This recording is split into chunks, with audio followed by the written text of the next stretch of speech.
Bro, mga idol, gagawa tayo ng motor na DEDC. Ikalalagay lang natin ito, hindi na videohan. Gawa lang dito sa amin, pag malapit ang tag-ulan, hindi nagbabarahan, kaya nakaisip ako mag-convert ng motor na DEDC.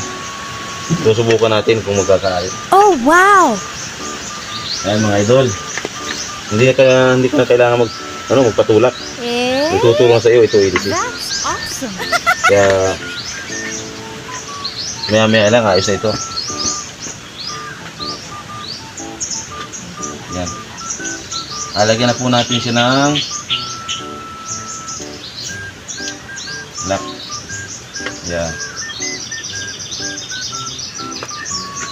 Para pag tag-ulan, walang bara yan. Yan ang i-convert po yan mga idol, yung EDC sa motor. Subukan nyo rin po para pag mga dadaan yung mga medyo may tubig, hindi kayo babara.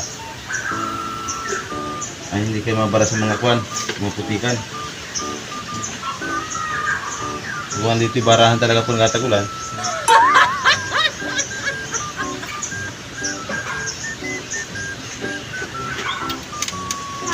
Subukan po natin namin yan.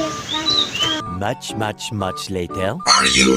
At testingin na natin kung talagang ito yung maaari na. Tingnan natin.